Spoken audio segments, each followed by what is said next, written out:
No VAR involved as far as Arsenal were concerned in their win at Leeds. And in fact, in the end, it was the perfect weekend for the Gunners. Leeds United 0, Arsenal 4. Arsenal moves 7 points clear at the top of the table. It's been a marvellous, commanding response after defeat last weekend. For these title contenders, it's a second home defeat, having won 8 in a row, and the first time they've lost consecutively here in the league since February 2024. Gabby Agbonlahor is stunned alongside me. Aston Villa 0, Brentford 1. Standing ovation for these Tottenham players, because from 2-0 down at the break, it's finished Spurs 2, Manchester City 2, more lost ground in the title race as far as Pep Guardiola's men are concerned. It just doesn't look right, that team, and you can't imagine that they're going to win the league on the back of that performance. I just can't see it. Yeah, no, take that point from Alan Pardew. I mean, I said earlier on, Coist, I think it's over. Yeah. And the reason I think it's over is because those who are pursuing have too many frailties. But also, Arsenal showed, in a game that many people thought would be the old proverbial banana skin, that they do have the mentality to kick on and win the title. Because, I mean, they crushed Leeds in the end. Yes, I take that.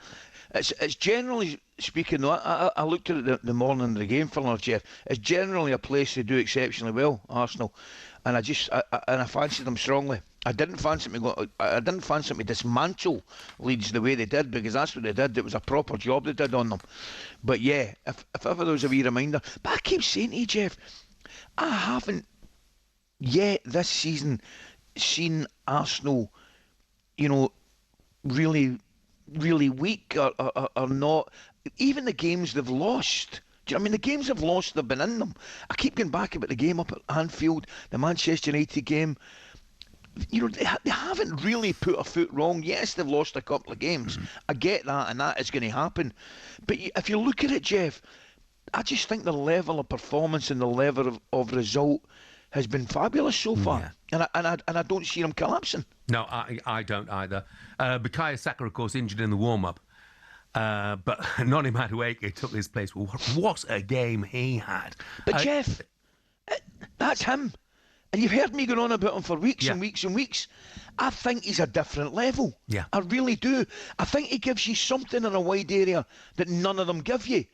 Yeah, he'll lose the ball. Yes, sometimes he'll infuriate you. Yes, sometimes he'll do too much on it. But you cannot put a price on a winger that gets by one or two people and the whole picture changes once you get by them. No, and that's exactly what he does, mate. He was brilliant. He's nailed on for a place in the England squad. Yes. And maybe the England starting lineup. Who knows? Yes. On current form, and I know Saturday, you could say Saturday, well, it wasn't a one-off, but Saturday certainly highlighted the fact. I think he starts in that position for England. Yeah, it wouldn't surprise me at all, but the impact he had certainly in that game the weekend was brilliant. Look, Arsenal double-winning captain Tony Adams joined Sunday Edition yesterday. He talked up the quality and depth of Arteta's squad. I love this squad, and I think this one, not necessarily back 3 or 4 years ago, is my point. I think the squad couldn't handle the injuries. We had Saliba about 3 years ago, and it really struggled when he got injured. And like with Saka again, in previous years, if they had stayed fit, they would have definitely won the league those years. I think Arteta's learned from it, and I think the way that he rotates today is incredible. He really does. And we saw yesterday with Saka, I said at the top of the show, he got injured and we was able to get the job done still. So that would never happened a few years ago. So I think they've got the best squad in the league. And if he keeps them... Hey, look, they've got a brilliant squad. I mean, stories this morning about the injury to Michael Merino. Yes. They don't need to replace him, do they, Coisty? They've got so many players. Jeff, listen, the wee fella who...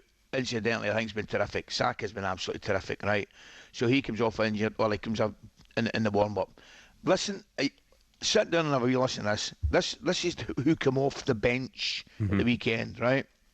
Martinelli, Odegaard, Calafiore, Jesus and Eze. How about that? Not too shabby, is it? That's come off the bench, and that's not even Saka getting a mention. I mean, it's as strong as a squad, perhaps, as the Premier League's ever seen. And look, they're absolutely in pole position. I just don't see them slipping up. Arsenal's next game will have on talkSPORT tomorrow night. Of course, it's the second leg of their Carabao Cup semi-final against Chelsea. Lee in Chichester says, talking about refereeing decisions, Hartlepool versus Torquay in the playoff final. Say no more. Lee, let it go. Let it go, mate.